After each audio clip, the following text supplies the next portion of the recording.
나이가 들면서 이렇게 세상에 여러 가지 그런 일들에 대해서 조금 무뎌지게 되는 것 같아요. 그래서 올해가 토끼 해라는 것을 어제 알았어요. 어제 안 것도 어디 길거리를 가다 보니까 토끼를 가져다 놓고 이렇게 장난감을 이렇게 해서 토끼가 팔짝팔짝 뛰는 뭐 그걸 하더라고요. 그래서 올해가 아마 토끼 해인가 보다. 이렇게 생각을 좀 하게 됐습니다. 하나님께서 저와 여러분에게 지난 2010년에도 정말 큰 긍휼과 은혜를 베풀어 주셔서 정말 평안한 가운데 살게 해주시고 또 2011년을 이렇게 열어주시면서 이렇게 아침에 또 생명을 연장해 주셔서 우리 옆에 있는 남편, 아내, 아이들 또 이렇게 교회 와서 목사도 보고 형제 자매도 이렇게 보고 인사도 나누고 이렇게 할 수 있게 해주셔서 정말 감사를 드립니다. 또 와서 보니까 올해는 새롭게 작심을 하고 저 뒤에 늘 앉다가 올해부터 내가 좀 앞에 앉아야 되겠다 이렇게 하고 또 앞에 앉는 그 형제 자매들이 이렇게 보니까 그렇게 또 기쁘네요. 그렇잖아요. 이 마음의 변화가 생겨서 뭔가를 내가 한번 해봐야 되겠다. 그 얼마나 좋은 그러한 반응이에요. 나오지 않던 그런 아이도 어떻게 재촉을 해서 데리고 나오고 어떻게 하든지 하나님의 말씀을 좀 조금이라도 더 들려줘야 되겠다는 그런 그 간절한 그런 심정으로 아이들 데리고 나온 이런 부모들을 보면서 제 자신이 막중한 그런 책임도 느끼고 어떻게 이 형제 자매들에게 그 하나님의 그 말씀을 온전히 내가 좀 전달해 줄 수 있을까 이런 생각을 좀 하면서 그렇게 잘 하지 못하는 제 자신에 대해서 굉장히 좀 답답한 그런 그 마음을 좀 가지고 있습니다. 어떻게 살아야 될 것인가? 야고보서 4장 13절에서 17절 가서 보니까 내 마음속으로 무언가 계획을 세우고 내가 이 일을 하리라 저 일을 하리라 이런 일들을 하지 말라고 하나님의 말씀을 통해서 하나님께서 우리에게 말씀해 주십니다. 하나님이 우리와 함께 하시면 내가 이 일을 하겠다 이렇게 이야기를 해야지 내 나름대로 무언가를 자꾸 계획을 세워놓고 그 내 나름대로의 그런 욕심을 따른 그런 일들을 이루려고 하면 하나님이 함께 해주지 않는다고 성경이 그렇게 이야기를 하고 있어요. 그러면서 사도 야고보는 너희 생명이 수증기와 같다 그렇게 이야기를 하고 있습니다. 우리 특히 젊은 사람들 밤에 야식하려면 라면 하나씩 끓여서 먹잖아요.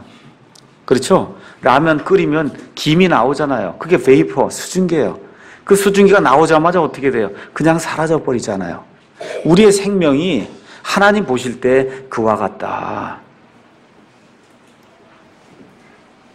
그래서 우리가 어떤 존재라고 하는 것을 제대로 알고 하나님 앞에서 바르게 처신하지 않으면은 그러면 낭패를 보는 그러한 삶을 살 수밖에 없다. 성경이 그렇게 이야기를 합니다.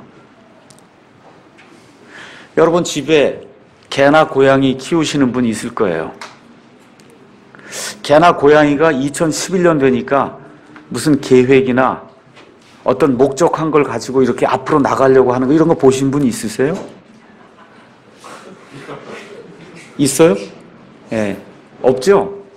아무도 그런 개나 고양이 본 적이 없을 거예요. 사람과 짐승의 차이는 이렇게 무언가 터닝 포인트. 그래서 하나님이 365일을 정해주고는 그걸 딱 끝내고 다시 또 새롭게 돌아서라고 새해를 주시는 것 같습니다. 그렇게 새해가 될 때 무언가 내가 어떻게 좀 살아야 될 것인가 다시 한번 고민도 해보고 깊이 생각도 해보는 그런 계기를 가지라고 하나님이 이렇게 새해를 허락해 주시는 것 같아요. 근데 이거를 아무 생각 없이 그렇게 살면은 개나 고양이하고 똑같은 그런 존재로 하나님이 보신다는 겁니다.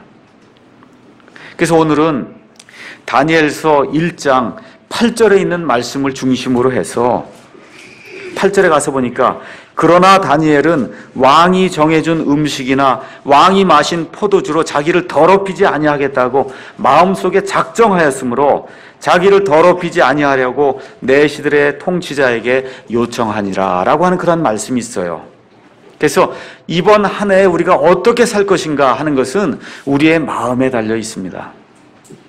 마음속으로 바르게 작정을 하면 그럼 하나님이 기뻐하시는 그런 삶을 살 수가 있고, 마음속으로 내 마음대로 세상이 원하는 대로 내가 살아야 되겠다 그렇게 작정을 하면 그러면 그런 방향으로 흘러갈 수밖에 없다 그 얘기입니다. 그래서 여기 다니엘서 1장 8절에 있는 그 말씀을 따라 마음속으로 바르게 작정을 하고 하나님의 얼굴을 구할 때 하나님께서 다니엘과 그의 세 친구들에게 어떠한 복을 주셨는가, 이 말씀을 오늘 생각을 해보려고 합니다. 그래서 설교 제목은 마음속에서 바르게 작정하자라고 하는 그런 제목을 정해놓고 여기 다니엘서 1장에 나와 있는 이 기사를 한번 살펴보는 그런 시간을 갖도록 하겠습니다. 여러분, 이 다니엘서를 보시면은 예수님 오시기 전에 약 600년 전쯤에 이 다니엘이라고 한 사람이 약 60년 동안 사는 가운데 그 삶 속에 일어난 일들을 기록한 게 다니엘서예요.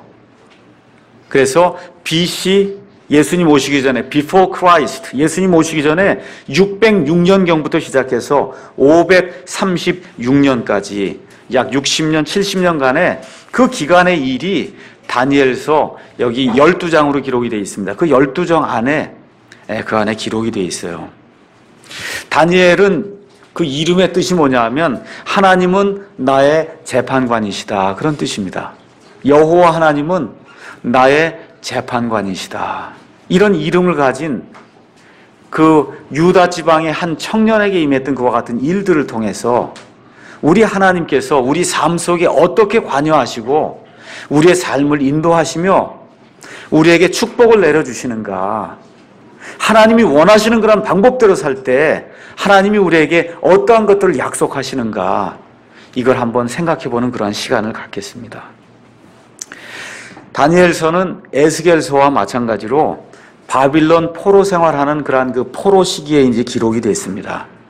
바빌론의 유명한 왕이 있죠. 그 왕의 이름이 느부갓네살이라고 하는 그런 왕이 있는데, 이 느부갓네살이 예루살렘을 침공해서 그래서 유대인들의 성전과 유대인들의 수도 예루살렘을 파괴하고 그러고서 많은 유대인들을 잡아갔습니다. 그래서 이 일이 3번에 걸쳐 이루어졌어요.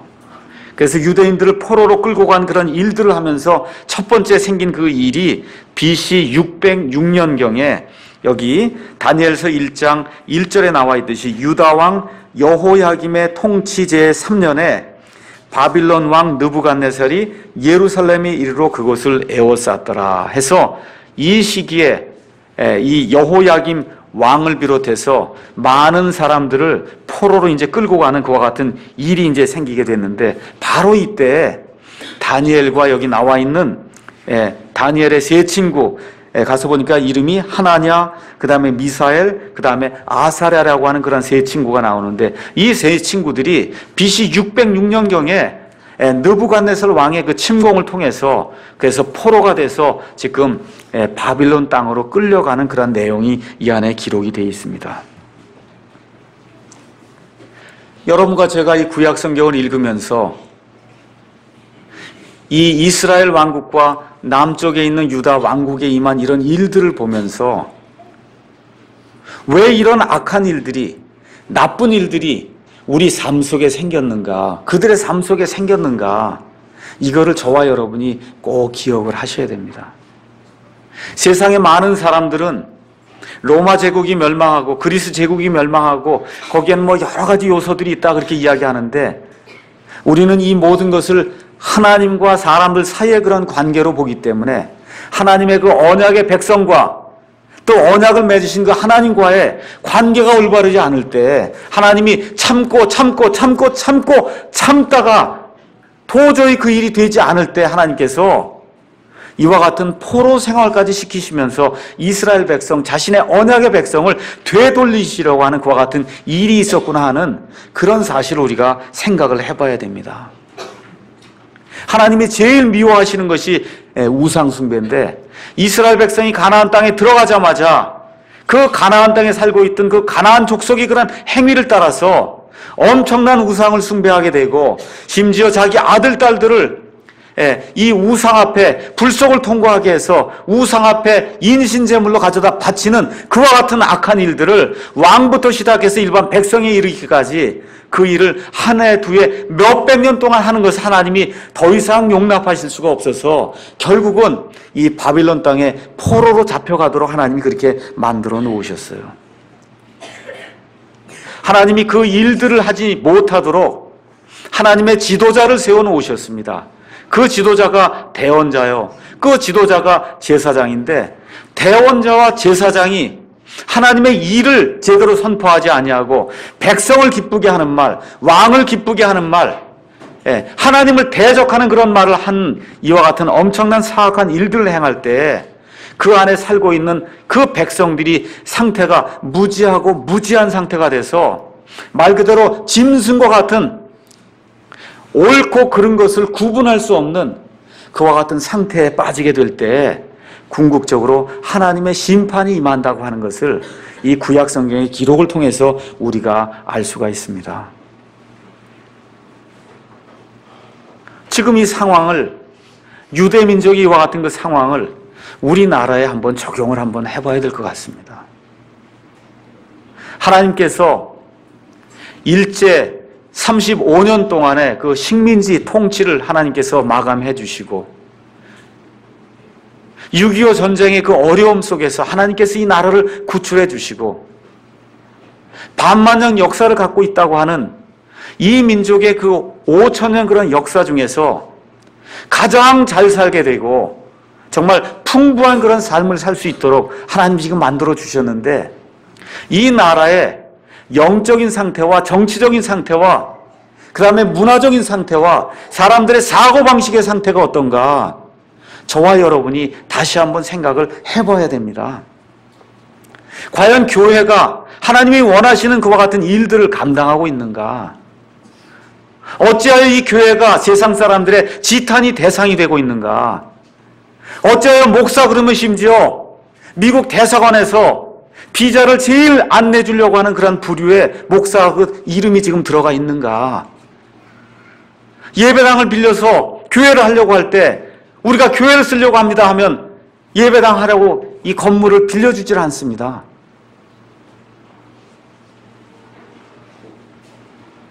지난 100년 동안 우리 민족이 해놓은 일이 뭐예요?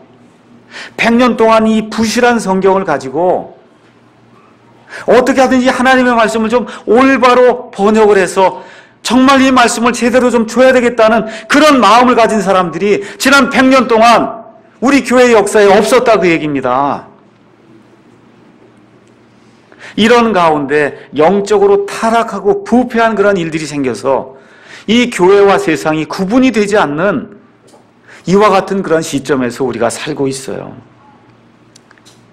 세상의 모든 문화가 이 교회 안에 들어와서 세상의 모든 행정 기법이 교회 안에 들어와서 그래서 이 교회를 유린하는 이와 같은 상태에 지금 우리 교회가 빠져 있습니다. 오늘 유다 민족이 당한 이 바빌론 포로 생활을 기억하면서 이것이 하나님이 참고 참아도 해결이 되지 않는 그런 문제라고 하면 하나님께서 이 문제를 그대로 넘기지 않으실 거다. 하나님의 심판이 임한다고 하는 그런 사실을 저와 여러분이 기억을 하고 올 한 해는 어떻게 하든지 하나님이 기뻐하시는 그런 일, 하나님이 원하시는 그런 일, 그 일을 한번 회복을 시켜야 되겠다. 내 삶 속에서, 우리 교회의 삶 속에서 하나님이 원하시는 그런 일을 한번 좀 회복을 좀 시켜봐야 되겠다 하고 마음속에 작정하는 그와 같은 한 해가 좀 돼야 될 것 같습니다. 자, 이렇게 포로 생활이 시작이 됐는데 이 엄청난 역경과 고난이 사실은 기회가 되고 또 시험이 되는 그런 기간으로 볼 수가 있어요. 자, 유대인들에게 있어서 가장 중요한 것은 뭐냐? 성전입니다. 성전. 이 성전이 없이는 하나님께 예배를 드릴 수가 없는 거예요. 성전에 소나 양이나 짐승을 끌고 가서 그 앞에서 짐승을 죽이고 피를 뿌려서 이 피로 말미암은 속죄를 받아야 유대인들은 마음이 평안한 건데 지금 성전이 완전히 회파가 돼서 성전에 갈 수가 없는 그런 상태가 됐고 또 좋은 사람들은 다 바빌론으로 지금 끌려가 있으니 그 앞에서 예배 드릴 수가 없고 참 세상 사람들이 눈으로 보고 또 그 당시에 포로 생활하던 유대인들의 그 눈으로 보면은 완전히 이제 유대 민족은 망한 것처럼 보이는 거예요.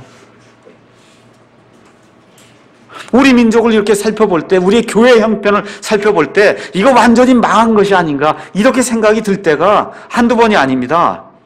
그렇게 하다 보니까 유대인들 가운데 과연 하나님이 계시는가? 이렇게 기도하는데도 왜 일이 이루어지지 않는가? 이렇게 탄식하는 그러한 유대인들도 있었어요. 근데 하나님은 하나님의 때에 자신의 일을 하십니다. 우리가 역사 그러면 히스토리라 그랬어요. 히즈 스토리예요. 하나님, 그분, 히즈 스토리. 하나님의 이야기가 역사입니다. 하나님께서 느부갓네살이라고 하는 이 바빌론 왕을 들어서 유다 민족을 침공해서 이 유다 민족을 포로 생활하도록 그렇게 만들었지만 또 하나님께서 그 다음에 고레스라고 하는 메데 페르시아 왕을 세우셔서 그래서 어떻게 해요? 유다 민족을 다시 유다 땅으로 보내시는 그런 일을 하신다는 겁니다. 하나님의 때에 그 일을 하세요. 그래서 우리의 형편이 지금 어떻든지 내 영적인 상태가 어떻든지 우리나라의 교회의 형편이 어떻든지 우리가 다시 하나님께로 돌이켜서 하나님의 뜻을 구하면 하나님께서 다시 한번 우리에게 일을 할 수 있는 그런 기회를 주시리라고 믿습니다. 하나님께서 이 포로 생활 속에서도 하나님의 백성에게 사람을 통해서 은혜를 입게 하시는 그런 일이 이 안에 기록이 되어 있어요. 그 당시에 바빌론이니 그리스니 이런 그 나라들이 전 세상을 이제 다스리다 보면 그러면 탕평책을 써야 되고 많은 사람들을 데려다가 이주시키고 이렇게 하다 보니까 그러니까 그 가운데 좋은 사람들을 써서 그렇게 해서 그 민족들을 다스리게 하고 그들의 조언도 듣고 이렇게 하면서 유화 정책도 펴고 이렇게 하는 일이 보통 왕들이 하는 그런 일이었습니다. 그래서 여기 느부갓네살이라고 하는 그런 왕도 유다에서 많은 사람들을 지금 포로로 데려다가는 그 안에 내시들의 통치자 아스브나스라고 하는 그 사람을 사용해서 그 중에 내 앞에 설 수 있는 지혜가 있고 지식이 있고 똑똑하고 잘생긴 그와 같은 아이들을 골라와라 그렇게 이야기를 했습니다. 그래서 이 사람의 은혜를 입어서 지금 누가 발탁이 된 거예요? 다니엘과 그렇죠? 다니엘의 세 친구 유다 지파에 속한 이 조그만 아이들 글쎄 지금으로 봐서는 한 10살에서 15살쯤 된 그 아이들이 왕의 눈앞에서 은총을 입게 되는 그런 일이 이 안에 기록이 되어 있습니다. 좋은 아이들을 선정했어요. 그 아이들을 잘 키우려고 음식도 좋은 것을 주고는 3년 있다가 이제 시험을 하겠다 하고 이제 왕이 명령을 이제 내리게 된 겁니다. 자, 지금 엄청난 고통을 당하고 있는데 지금 자기 민족의 많은 사람들이 엄청난 고통을 당하고 있는데 이 아이들에게는 기회가 온 거잖아요. 그렇지 않습니까? 왕 앞에 설 수 있는 그런 기회가 왔으니 이것보다 더 좋은 그런 기회가 어디가 있어요. 자, 근데 문제가 뭐예요? 이게 좋은 기회인데 뭐를 테스팅하는 그런 기간이냐?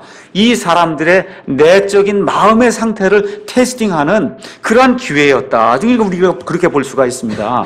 뭐가 지금 제일 큰 문제냐? 말을 다시 배워야 하잖아요. 바빌론 말을 배워야 왕 앞에 쓸 거 아닙니까? 바빌론의 모든 학문을 배워야 왕 앞에 설 게 아닙니까? 그 다음에 가장 중요한 것이 바빌론의 문화를 배워서 바빌론 사람처럼 행동을 해야 왕 앞에 설 수 있는 그와 같은 시험의 시간이 이 아이들에게 닥치게 됐어요. 자, 말 배우는 것은 그렇게 어렵질 않았습니다. 그렇게 하고는 이름을 바꿔줬습니다. 이름을. 아까 다니엘 그 이름의 뜻이 뭐라 그랬어요?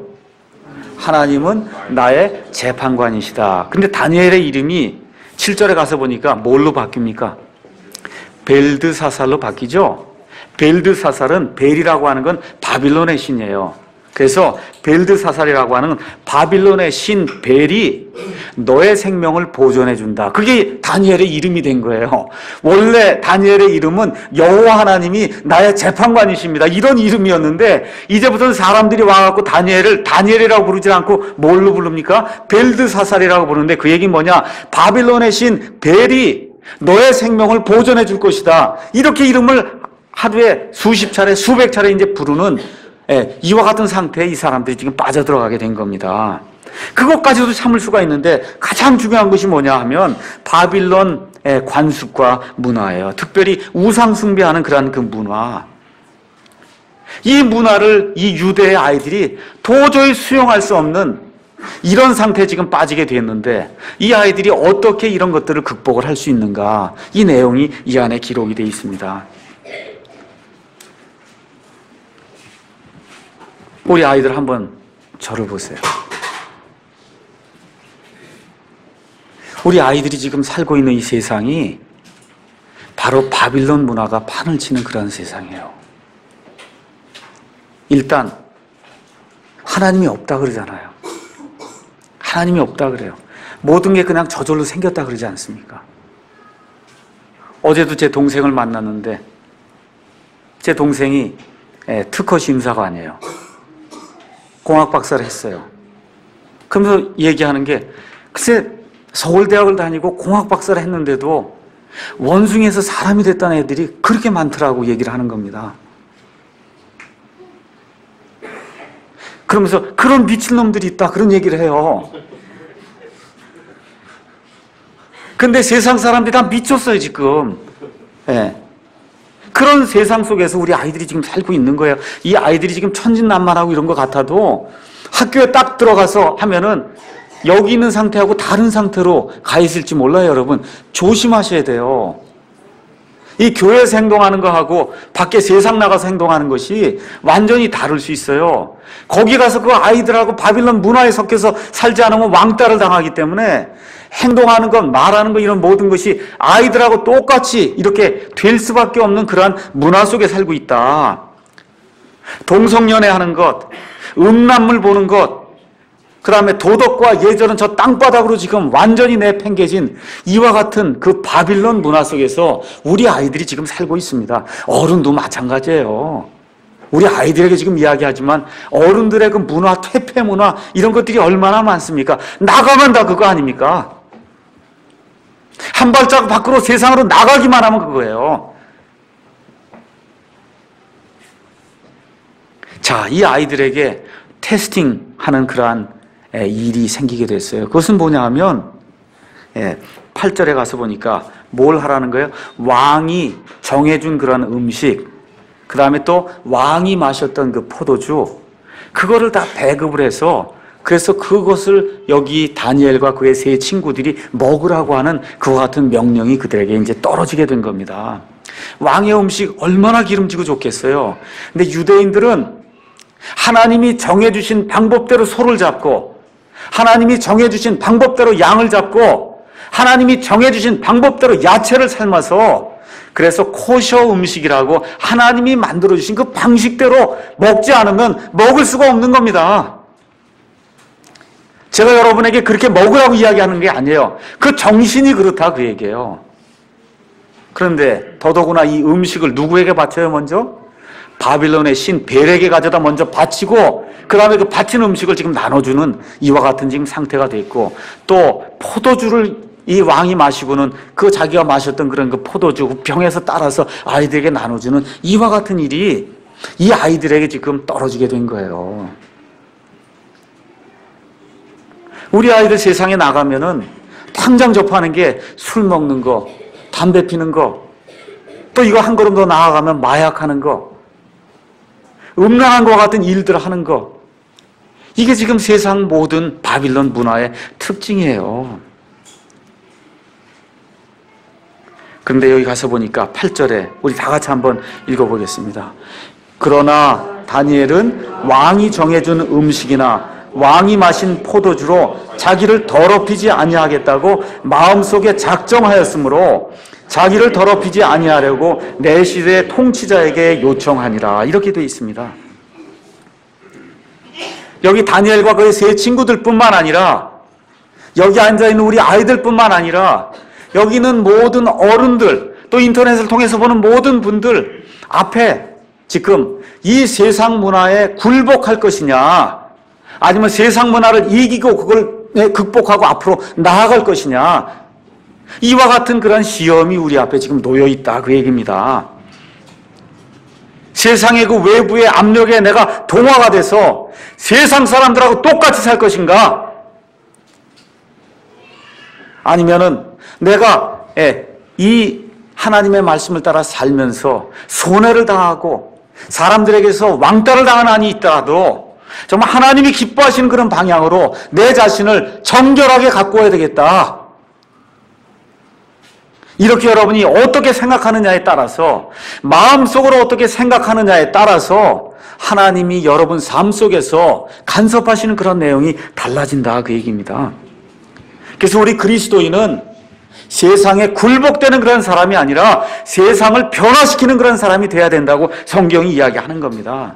남이 다 해도 내 양심에 저촉이 되고 우리 아버지 하나님께 영광이 되지 않는 그런 일은, 내 아버지와 어머니의 영광이 되지 않는 그런 일은 내가 하지 않겠다고 마음속으로 작정하는 우리 아이들이 돼야 됩니다. 남이 다 해도 나는 안 한다고 하는 거, 그게 그리스도인이에요.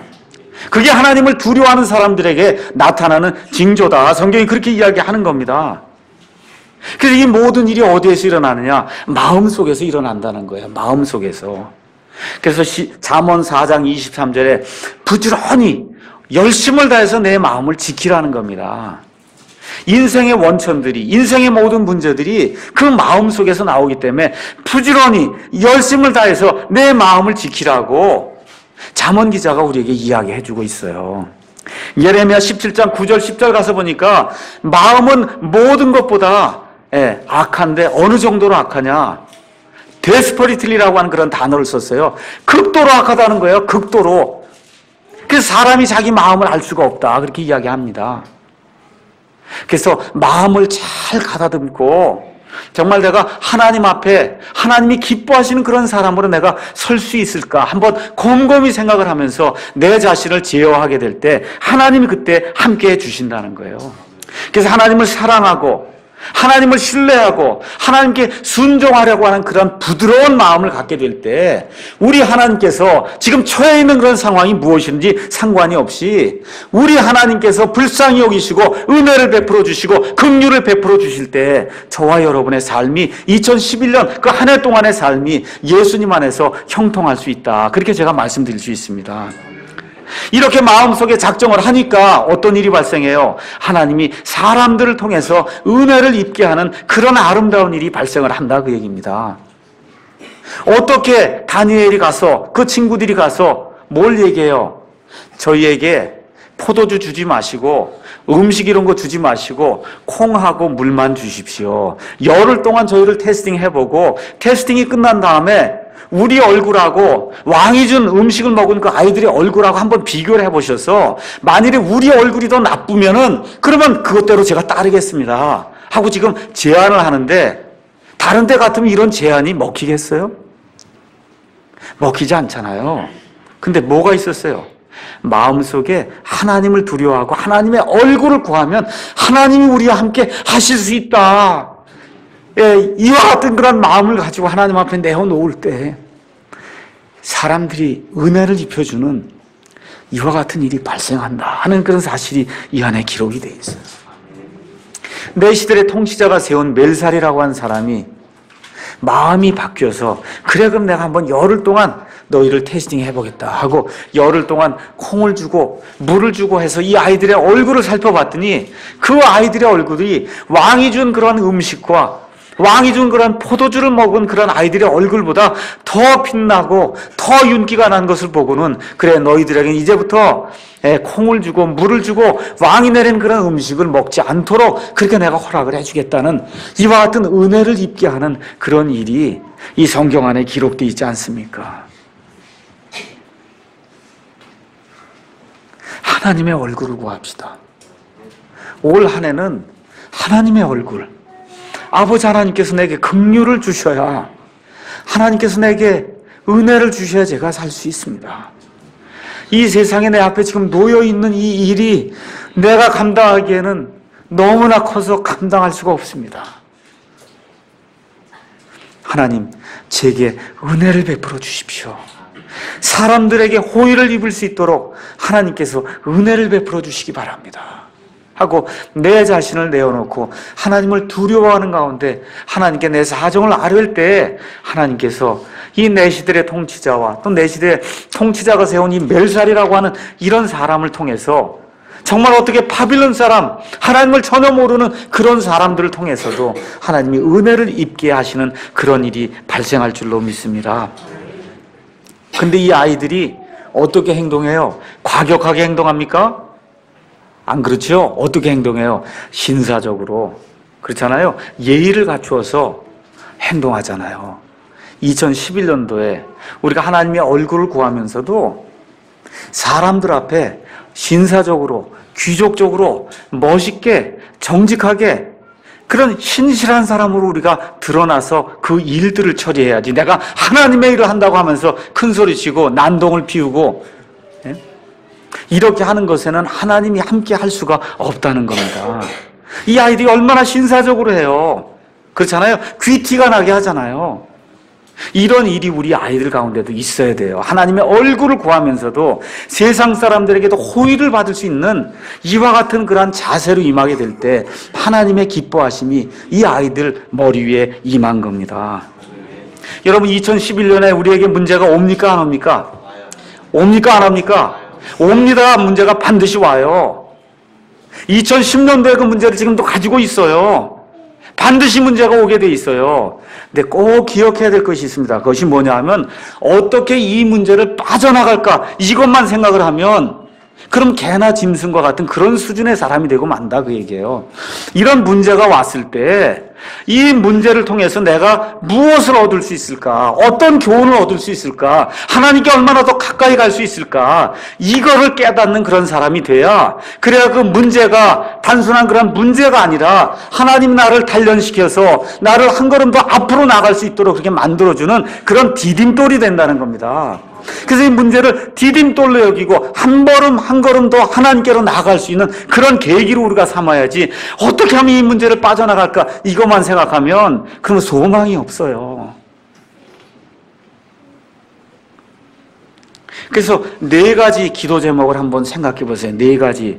하나님께 뭘 하고 기도하냐 하면 하나님 내가 이런 문제를 안고 있는데 이 문제를 제가 겸손하게 그리고 정직하게 볼 수 있는 하나님 용기를 주십시오. 이 문제를 제대로 보지 못하면 문제 해결이 안 되잖아요.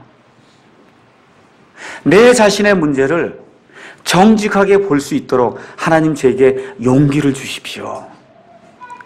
2번째, 이 문제를 해결하고 처리하고 이해할 수 있는 그러한 능력을 주십시오. 하나님께 그렇게 기도하는 거예요.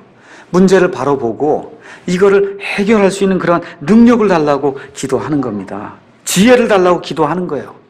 그 다음에 이 일을 해결할 수 있는 그런 능력을 달라고 하나님 앞에 기도하는 겁니다. 먼저 용기를 달라고 하고 그 다음에 지혜를 달라고 하고 그 다음에 하나님 이거를 해결할 수 있는 능력을 허락해 주십시오 하고 기도하고 마지막으로 나머지는 하나님이 해주실 줄로 제가 믿습니다 하는 그런 믿음을 달라고 하나님 앞에 기도해야 돼요. 4가지 기억해요. 용기를 달라고 기도하세요. 용기. 하나님 내 문제를 바로 볼 수 있도록 하나님 내게 용기를 주십시오.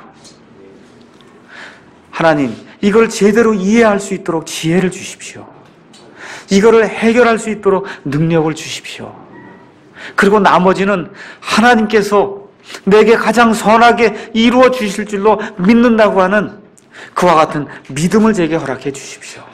하나님을 사랑하는 자들, 곧 그분의 목적에 따라 부르심을 받은 자들에게는 모든 것이 합력하여 선을 이룬다고 한 사실을 우리가 안다고 로마서 8장 28절에 사도 바울이 기록을 해놓았습니다. 하나님을 사랑하는 자들에게는 모든 문제가 합력하여 선을 이룰 줄로 믿습니다.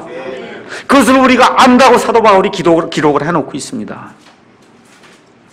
그래서 이와 같은 그런 연단의 과정을 통해서 뭐가 바뀌냐? 사람의 성품이 바뀌는 거예요. 그래서 올 한 해는 이와 같은 어려움과 시험을 통해서 내 인격과 성품이 하나님이 기뻐하시는 그런 방향으로 조금 더 가까이 바뀌어야 되겠다. 이런 마음의 작정을 우리가 해야 됩니다. 이렇게 하니까 어떻게 해요? 하나님이 드디어 일을 시작하시잖아요. 하나님이 일을 시작하시는 거예요. 여러분, 인생에서 필요한 것은 훈련과 교육이에요. 이건 사람을 통해서 이루어질 수가 있어요.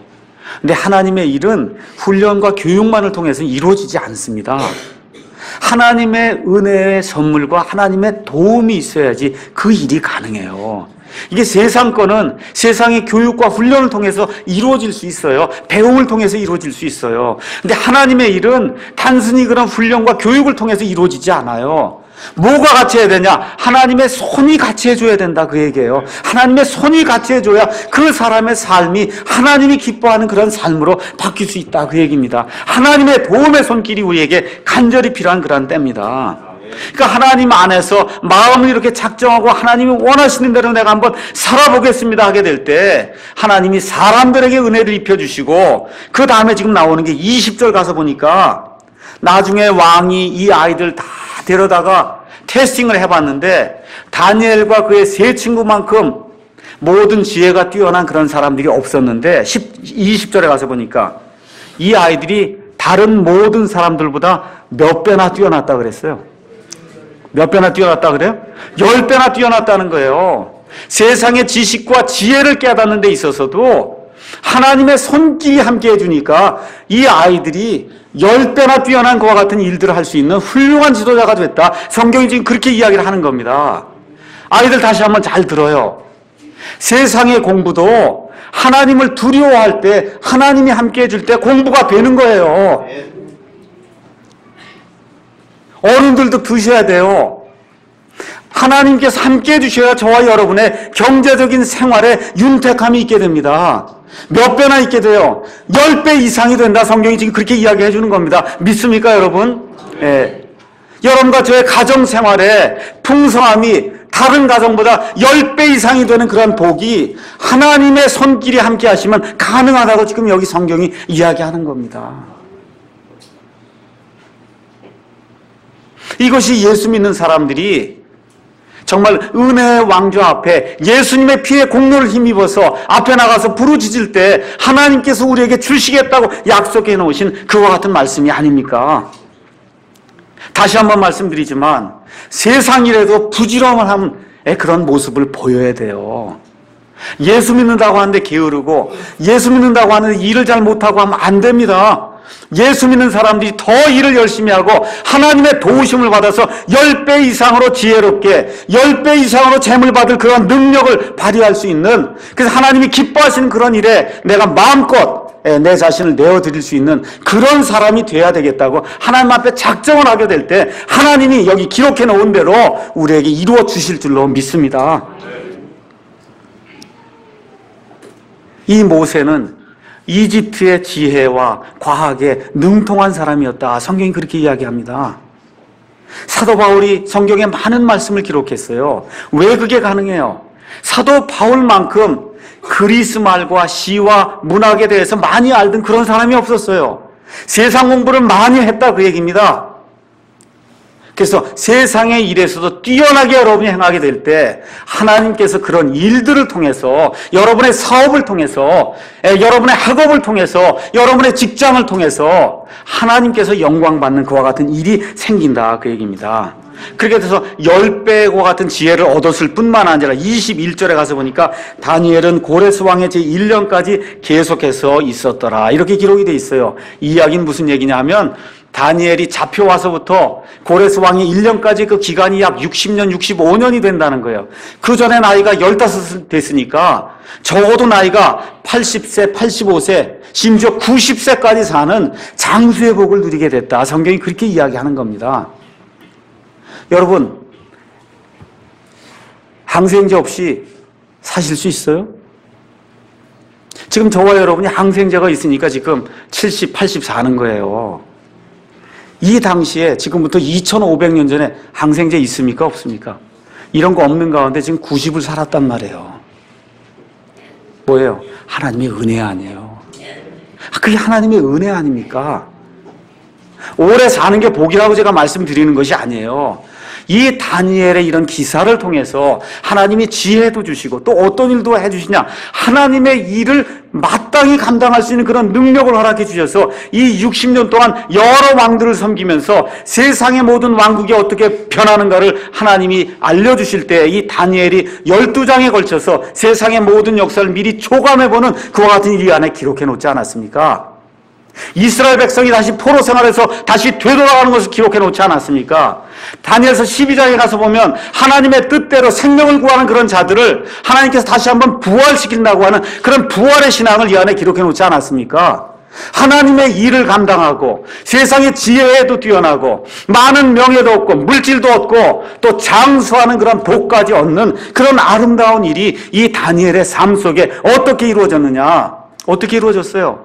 하나님을 두려워하고 내가 세상 사람들과 타협하지 않고 그리고 하나님의 얼굴을 구하는 그런 삶을 살겠다고 하나님 앞에 마음속으로 작정을 하고 하나님의 얼굴을 구할 때 우리 하나님께서 함께 하시니까 이 모든 복이 하나만 온 것이 아니라 전체적으로 뭉뚱그려서 몽땅 이런 복이 임하는 그런 삶이 다니엘에게 임했다고 하는 그런 사실을 우리가 볼 수가 있습니다.